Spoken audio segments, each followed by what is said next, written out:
What two? Okay, good evening. Well, if you stand tonight and one more session, and you get some relief. But somebody else will be in here for a while then. We got a full schedule tonight. If I go slow enough to get it all out.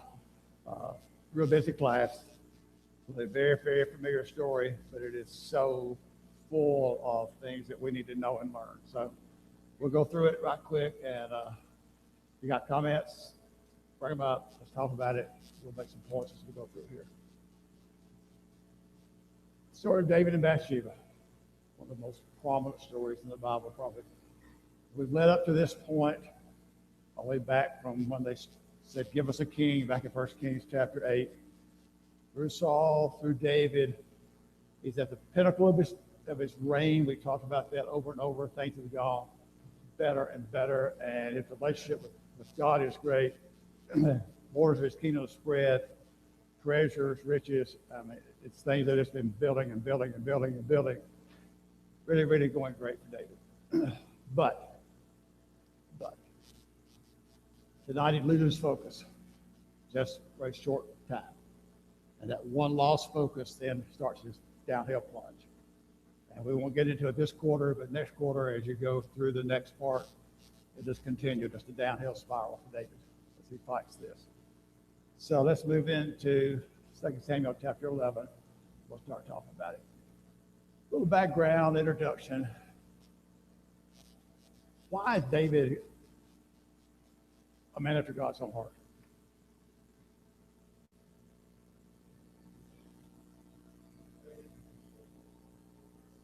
Yeah, we get into that tonight big time.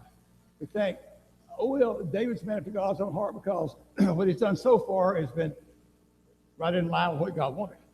Okay? God led him out of the sheep pasture to the position he is now. Things are going great for him. Easy to be a man after God's own heart there. But tonight, when David stumbles, how is he still a man after God's own heart? The critics hit the nail there in that when he does sin, what's he do about it? It's called his attention. He does something about it, right? He doesn't just ignore it. And we'll talk about that big time. But think about that. Don't lose focus. Is why he's called a man after God's own heart. Because how he reacts to his sin is a big part of that. And that's the point here. David did not fail to repent of his sins. When they were exposed, when they had pointed them out to him, he knew it. But sometimes we all know it. It takes somebody coming to us and saying, look, you sinned. You need to do something about it. And how we react to that is the point. David never lost focus of who God was, his relationship with God, even though he turned his back on God, and God despised what he did. Keep that in mind as we go through it tonight. So, look at verse 1. We talked about this verse last time. It tied into the battles that we were discussing in the last chapter. Spring of the year, when the king is normally go out to war. They do that because, of course, wintertime not a good time to have your soldiers out in the field. So springtime, it's time to go out to battle. And it says when kings go forth to battle. What's different about that verse and our story tonight? David didn't go. Okay, David's the king, but he didn't go out to battle. He sent Joab. Now, did Joab have it? Yeah, he does have it. We'll see that last part of chapter 12. But David didn't go. And that set the stage then for what happened with David tonight. Because he's in the city when the army's gone out to battle. So, he's on his roof of his palace. This palace that Hiram built, as far as we know, is where he was. Up from a nap, maybe an afternoon nap, and he looks out and he sees Bathsheba bathing in such a way that it somehow exposed her enough that it got David attention. Yeah. Did Bathsheba do anything wrong? We don't know that. Nothing said about it, right? If it said that Bathsheba should not have done what she did, it seems to be a pretty obvious question. Was she as careful as she could have been about what she did? And after that, probably no, or David would not have seen her the way he did. So maybe she wasn't quite as discreet as she could have been. But there's no conversation about Bathsheba, and she should have done something different. It's all about David and how you reacted to it. So, it's all about what David did once he saw Bathsheba. Now, up at this point, is there a problem? Nothing major. Bathsheba, maybe, like I said, should have been more discreet. David sees her, but if David had turned away from it and stopped right then, what? 2 Samuel 11 and 12 would be the same 2 Samuel 11 and 12, but an entirely different story. Because we all see things and things happen to us. So we react to them, we turn away from them, and it's over and done, it's gone.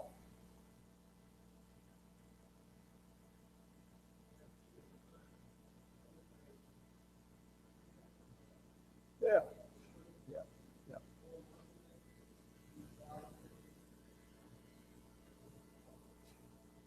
I mean, say off our rooftop next door, and that's just where it was normally done. But it should have been more discreet, maybe, but it's how David reacted to it. If David had stopped right here, that's the point I'm going to get to. If David had stopped right here, a different story. But he didn't. We know that.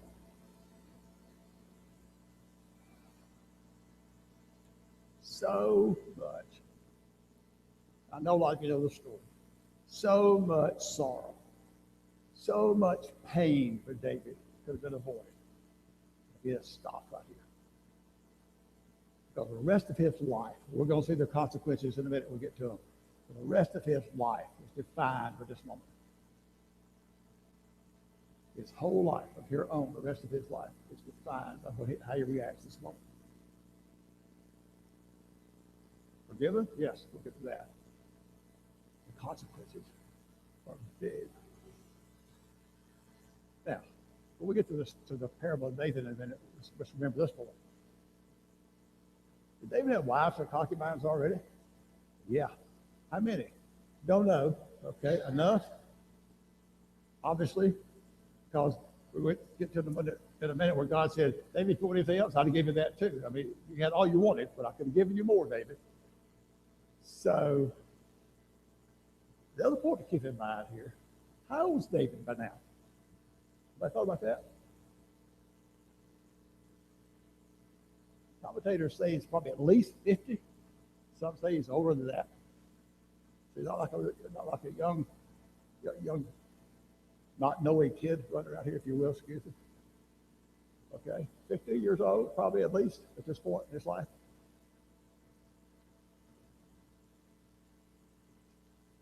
Last part, the next part.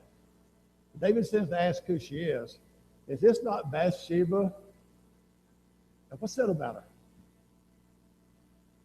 The wife? The wife of Uriah? Now, what if she'd been single? Well, David had taken did what he had done with her, it's simply wrong. But at least he could have taken it as one of his wives or concubines, and it would have been a different thing if it comes to the king. But the point, when he asks who she is, she's a wife of Uriah the Hittite. She's a wife. Somebody. Not just somebody in this case. We'll get to that in a minute, too. I won't go through all this on the screen up here now. It's who she is, the name of her father in First Chronicles versus what it is in Second Samuel, things like this. And Ahithophel can mention up here. She probably maybe the granddaughter of Ahithophel. That comes in later in the story. Just remember that name when we get down to Absalom. Ahithophel comes in. So, a little background there. Uriah, who is Uriah? One of David's mighty men. His top elite, probably 30, some people say 37, top elite guys in David's army. Like David's inner circle of soldiers, if you will. David's mighty men to refer to more than one time. Uriah's one of them. A key man to David. So far, nothing stopped it. David looked, saw her, asked who she was. She's the wife of one of your key men, one of your mighty men. That's not David yet. So he sends for her. Now, what if she refused to come to David? No indication that she did, or what she might have said about it, but I think what if she did? Who's David? The king, okay? Who's Uriah?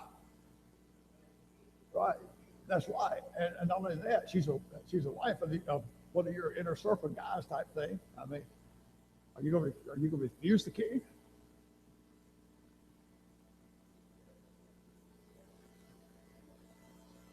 Yeah, if there'd been just a little bit of resistance, we don't know. Okay, she may have put up some resistance, and David overrode it. I don't know, but a little bit of resistance might have stopped.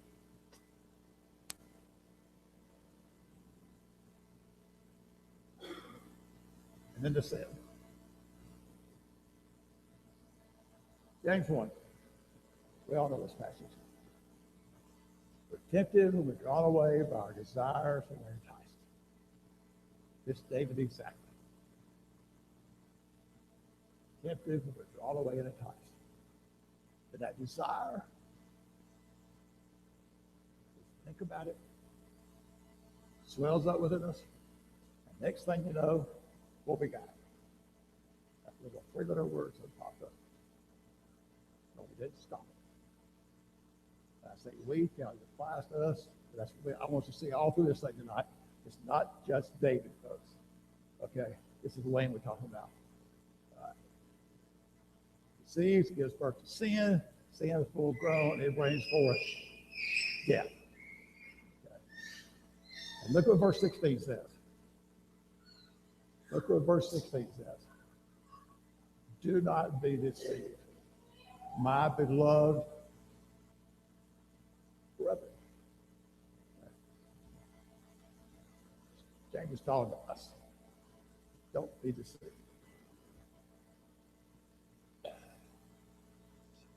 David.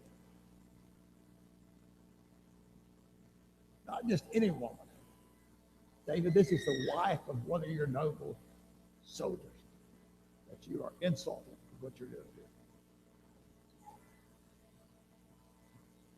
But David does this, then what did he say when Absalom rapes Tamar, his sister, and all this other stuff you'll have? Did David go in and pronounce judgment against him? And David just done the same thing?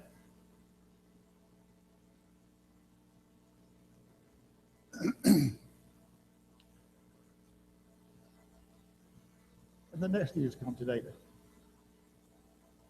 I'm pregnant.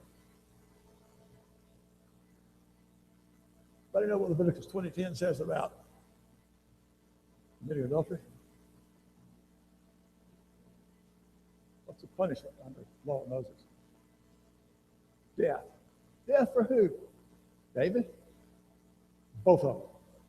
At this point, both David and Bathsheba are punishable under law of Moses by death. Okay? Both of them. Bathsheba's got a problem. She's pregnant. Where's her husband? Front lines. He's not at home. Okay. No way to hide this. Uriah comes back, and she says, "Oh, I'm pregnant by the king." Yeah, right. Okay. I know. I'm saying, suppose he hadn't. Okay, suppose he just come back, and she's pregnant, and she says, "Oh, the king did this to me." Well, I don't believe that. I mean, I'm just thinking out loud here. I mean, yeah, probably. But she comes to David. She wants help with this problem. And David then takes all of his power he's got as king, to start trying to solve his problem. So he sends to Uriah. They're over across the Jordan, Ammon, attacking the capital. Says Uriah to come back. Once Uriah to come back, you'll see his wife, right? Got to cover this thing up. But when Uriah comes back, what's David asking? Oh, how's the war going, David? I'm like, Uriah, by the way, give me an update on the war. What's David added to it now? Deceit. That way he wanted Uriah to come back. Of course not. There's hypocrisy and deceit of David's part as he talks to Uriah about this whole thing. So he says, Uriah, you've been gone. You've been off to battle. Get down to your house, wash your feet. And Uriah explains wash your feet when he got into verse 11 here in a minute, kind of what David was implying, but he says that. Go down to your house and wash your feet. But he says go down and see your wife. Okay? And that would be logical. They've been gone to battle for a while. What does Uriah do? The king's palace, the door of the servants, that's where he spends the night. What exactly what David had in mind? Okay. Now, was it just honor to the king, honor to the soldiers? Why did he choose this? There's some reference here in 1 Samuel 21 when David's with the priest wanting to show bread. He says, I can give you things if you men haven't, soldiers haven't, the men with you have not been with a woman for a period of time or whatever. Some chastity code among the soldiers, those fighting with David, I don't know. Is that part of it? Just speculation, but at least that does come into play possibly there. But Uriah proves himself to be a true, shows honor to Joab and other men that are out fighting. He doesn't go home to his wife. So, now they tell David, he's got a problem. Uriah didn't do what he wanted to. He's got to think about something else. So here's what Uriah says. The Ark of Israel is in a booth. Where's the Ark living now? It's in a tent, right? They haven't got the temple that been built yet. And all my fellow soldiers are out in the open. They're out in the battle over there. Why would I go home to my wife and dishonor them? Basically what Uriah says. I will do this. So David says, okay, stay another day in Jerusalem. But what he's saying is, let me think of something else. Let's try something. Plan B here. So what'd you do the next night? Brought Uriah into dinner, and what'd you do to him? Gets him drunk. Like, that's going to solve his problem. Okay, now he'll go home to his wife. Or what he's doing. God didn't do it. So now David's got to really go another step. So by his own hand, Uriah carries a letter to Joab that essentially says what? Yes, it's how many killed. He carries a letter back to Joab, says, here, read this, Joab. What it says is how many killed. He must be dead. Hey, Joab, being the father of this king he was, did it. So he's sent into the thick of the battle, and he withdrawn from, and they killed him. Solving David's problem, as far as pregnancy is concerned. If David brings Bathsheba in, as he does, in a reasonably fast manner. So Uriah and some others die in this battle. Joab's going to send a messenger back to David now and says, go tell David about the war. Tell him this has happened, this has happened, this has happened, this has happened. And a bunch of men got killed. And David said, oh, why'd you get so close to the city wall when they could shoot down arrows on top of the city wall to you? What you going to add to that? What you going to add to it? What's your next little message? Oh, and by the way, Uriah's dead too. Oh, sorry. The messenger comes back. He just tells David he didn't even wait. The messenger didn't to get to the end to tell David that. He just held him up front. The battle's got such and such happening, and by the way, Uriah's dead. Now, how does David react to that? What David say? He sent back to Joab. What's his word to go back to Joab? So what? Go to war. What happens? What happens in war? People get killed, right? Big deal. That's almost like David's attitude. I'll send back to Joab, say the sword devours, dead in war. Right. Don't worry about it. David, where are you going? Down.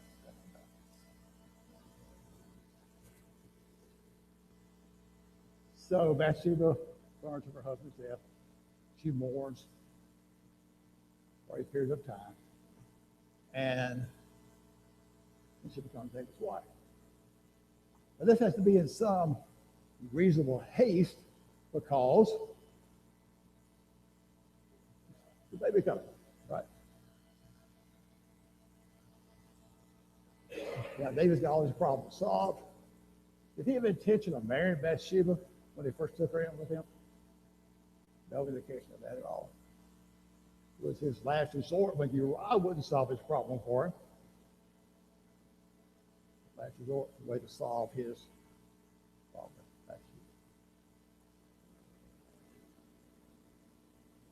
And then we get the last part of the chapter. This is one of those native end things. What does verse 27 say? As if we had to ask, right? This thing displeased the Lord.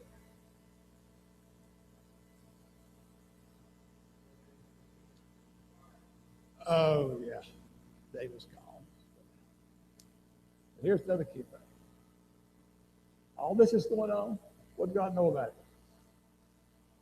it? Everything. David hiding anything from God? He's covered up all this stuff as far as men's concerned, right? How much you cover up from God? Not going to tell you, yeah, well, so far, okay, yeah. Nathan's going to know about it, but he knows about it from God, okay. It displeased God because God knew about it. He knew everything they would do. How long did it take us to get that through our heads? If we sin, God knows about it. Yeah, well, I know that. Yeah, I know. I know we all know that. But when that temptation is sitting there, how do we react to it? I got to stop because God sees it. All right. Anything on chapter 11?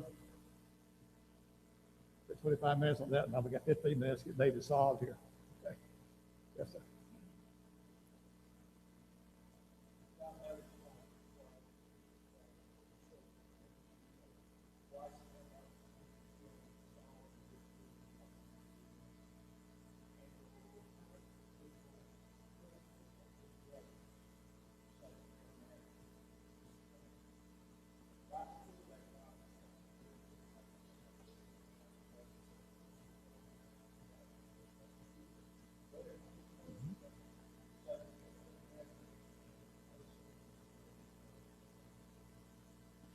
I don't know if it was in here or in somebody else's other conversation I had. I can't remember. Sunday or whatever. I've had people talk to me about how's things going at church. Going great. What's the first reaction? It's going great. You better look out what? Satan's coming. Because they don't like that. Okay. That's what you look at David. David's doing great. What's Satan going to do? Everything he can to tear him down. Same thing with us. Okay, chapter 12. Whoops.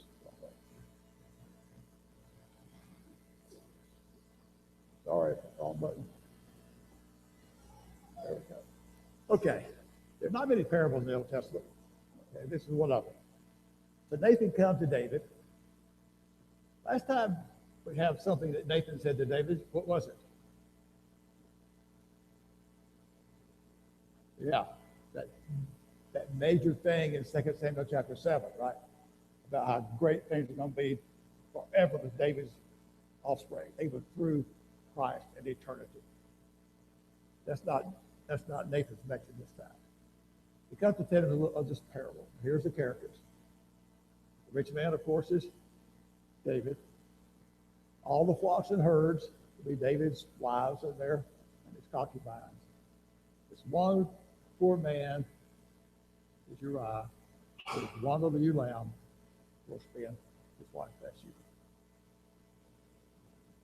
So he tells him the story. And we all know the story, the parable he told him. The stranger came to town, and the rich man got one little ewe lamb. Took it and killed it. How did David react to that story? He got more than upset. Okay, he was angry and said, "The man deserves to die. Just done this thing. The man deserves to die."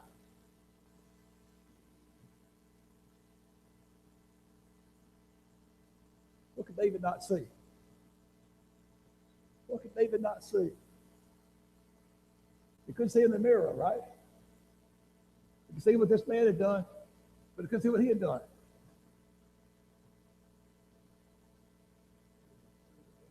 Does some of us need a mirror? That's the point. You're exactly right. Some of us need a mirror sometimes to see us instead of seeing others.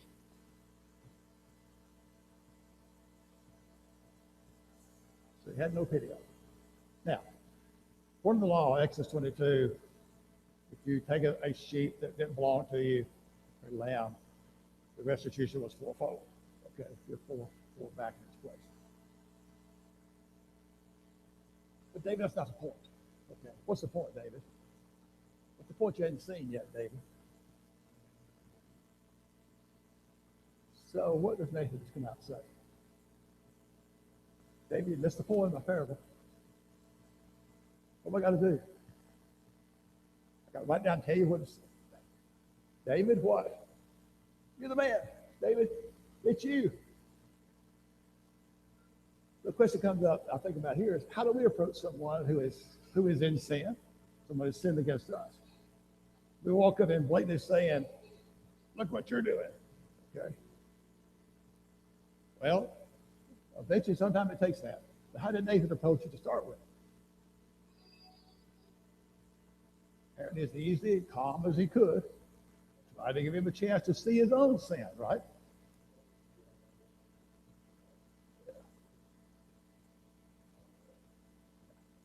He couldn't see it.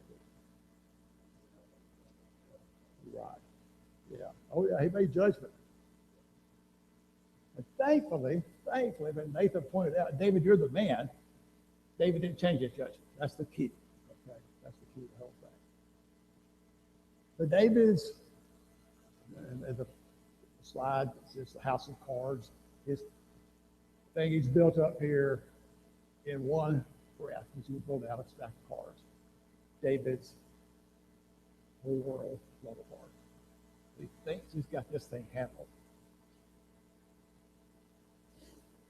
But not yet. God tells him to Nathan, "David, look what I did for you. Look what I give you. Okay? I brought you from a shepherd boy to the king of my people. I gave you territory. I give you riches. You've gone out with these battles and you brought those treasuries back in and the spoil of the battles. David, if you needed something else, what? I'd give it to you. Okay? If you needed something else, I'd give it to you." We are so blessed. We have so much. But yet, sometimes we just forget where it all came from.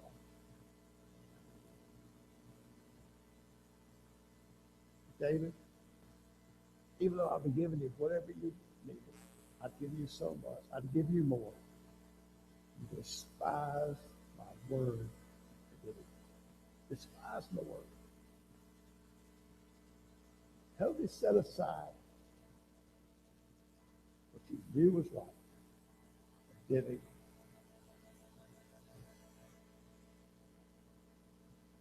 Did David know this? The whole time that David knew it was wrong. Sure he did. No doubt in his mind about it. David knew what he was doing was wrong. Just like we know. The lust, the adultery with Bathsheba, the lies, the drunkenness of Uriah, killing Uriah, all this stuff, David knew it was wrong. So here we get into some of the consequences. David, one of them is this: the sword will never depart from your house. From here on, it's going to be blood in David's house. He's got 3 sons that's going to be killed. 2 by his own sons, and 1 by Joab's. Amnon by Absalom, Absalom by Joab, but David said, don't kill the boy. And Adonijah by Solomon. Then I was bloody. Says, David, you took this woman and you lay with her in secret. So I'm going to take your wives or your concubines, and they're going to be with another man openly in public. Everybody's going to know what's going on. That's what happens when Absalom comes in and takes over David's wives. Even though David had been in secret, David, you're going to be exposed openly. That'll happen next quarter. One more consequence we'll get to in a minute. Thankfully. How did David react? When you see him, head falling, and he tells David, that's what goes back to what Freddie answered earlier. Here's where the man after God's own heart comes. Yes, wrong to do the sin. Yes, should not have done it. But how did he handle it? No excuses. No blame game. Oh, but Bathsheba, she had to do what she did.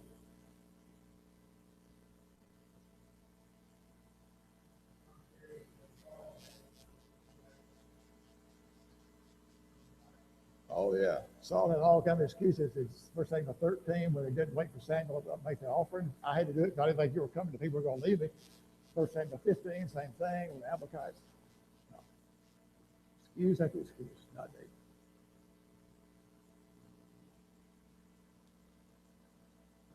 This is the only way to react to sin. When we sin, what we do? We admit it, confess it, and we deal with it. But don't hide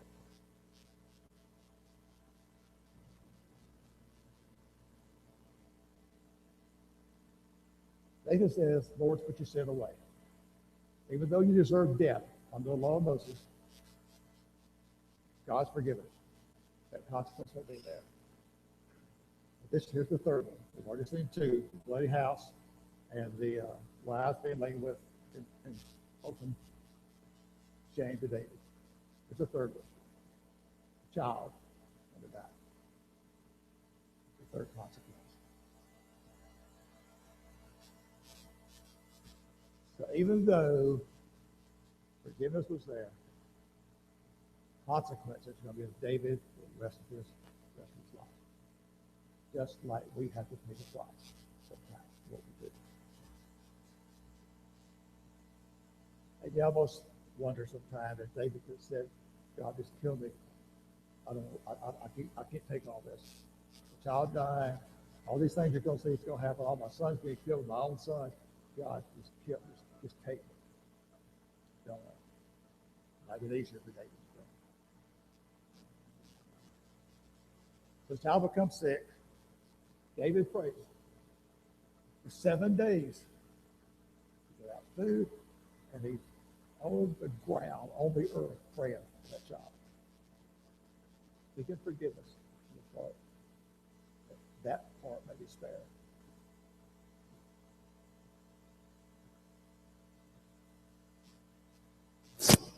Oh, sorry. David's sin was going to cause the child to die. Think about that.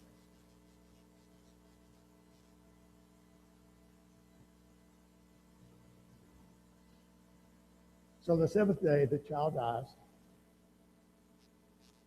David hears his servants. They've been all around him, ready to help him up at any time. He hears them whispering, so he kind of knows.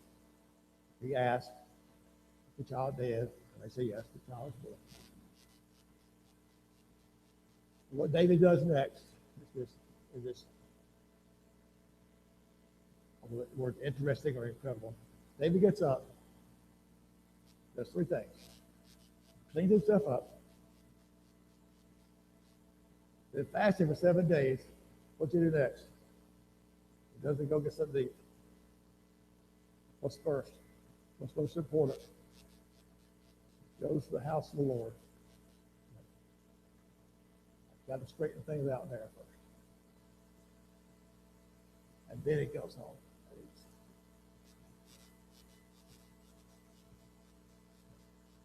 Beat himself up. Goes to worship.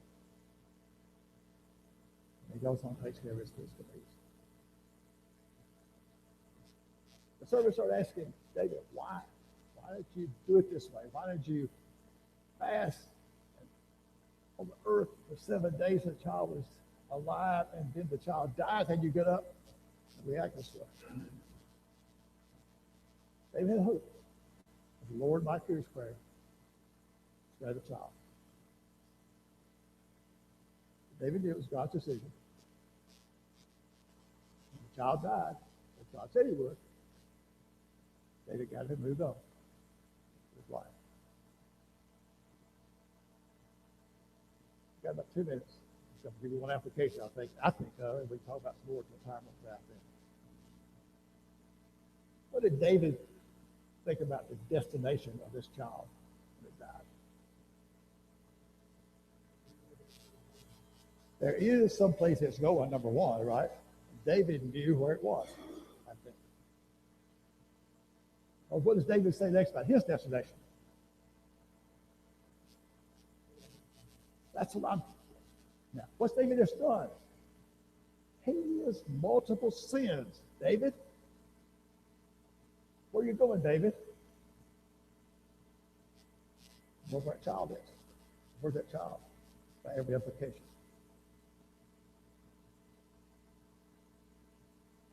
What's the lesson? We sin, and then what? We still don't lose sight. What's our destination? Feel a bit like David did.